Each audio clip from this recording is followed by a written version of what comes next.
প্রিয় দর্শক আসসালামু আলাইকুম। ফার্মেসি গাইড বাংলা চ্যানেলে আপনাকে স্বাগতম। আজ আমরা আলোচনা করব ই ক্যাপ 400 মিলিগ্রাম সম্পর্কে। E cap 400 milligram vitamin E capsule মূলত ভিটামিন ই এর ঘাটতি পূরণ ও অ্যান্টিঅক্সিডেন্ট হিসেবে ব্যবহৃত হয়। নিচে বিস্তারিত কার্য ও উপকারিতা। ভিটামিন ই ডেফিসিয়েন্সি এটি ভিটামিন ই এর অভাব পূরণে সাহায্য করে, যেমন স্নায়ু ও পেশিতে ক্ষতি আপাত ত্রুটির কারণে কমিয়ে যায়। অ্যান্টিঅক্সিডেন্ট সুরক্ষা এটি শরীরের কোষগুলোকে ফ্রি র্যাডিক্যালের আক্রমণ থেকে রক্ষা করে এবং ইমিউন সিস্টেম ও সেল মেটাবলিজমে ভূমিকা থাকে। চর্ম, চোখ ও হৃৎপিণ্ডের সুবিধা। ত্বকের আর্দ্র বজায় রাখা ও ক্ষত নিরাময় সহায়তা। চোখের স্বাস্থ্য, যেমন ম্যাকুলার ডিজেনারেশন, ছানি, ক্যাটারাক্ট রক্ষণাবেক্ষণ। হৃদরোগ ও রক্তচাপ নিয়ন্ত্রণে সাহায্য করে, এলডিএল কোলেস্টেরলের অক্সিডেশন কমায়। গবেষণায় দেখা গেছে মানসিক বয়সজনিত ক্ষয় রোধেও সহায়তা করতে পারে, যেমন আলঝেইমার্স।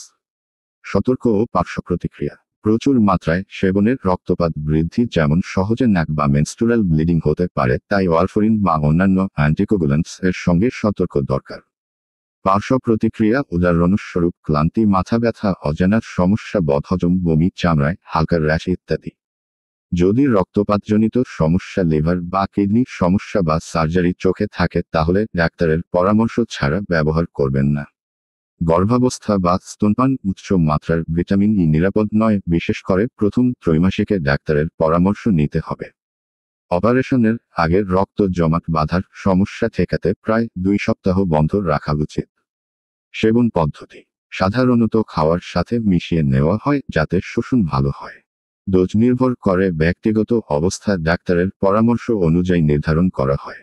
সাধারণভাবে 400 থেকে 600 IU এর দৃষ্টান্ত দেখা যায়। ডোজ মিস করলে পরের সময় দ্বিগুণ না করে নির্দেশ মাফিক চলাচল করুন। আধিক্য বা ওভারডোজ থেকে বিরত থাকুন। সাধারণত 1000 IU এর বেশি হলে গ্যাস্ট্রিক সমস্যা দেখা দিতে পারে।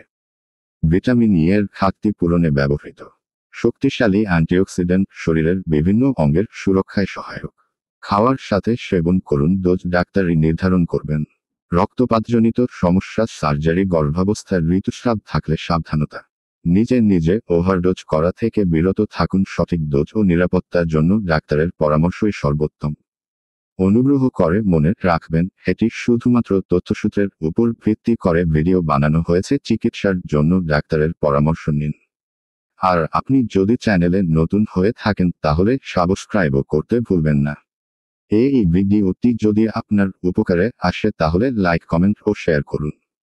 আর নতুন নতুন তথ্য পেতে ফার্মেসি গাইড বাংলা চ্যানেল সাবস্ক্রাইবও করুন। ধন্যবাদ।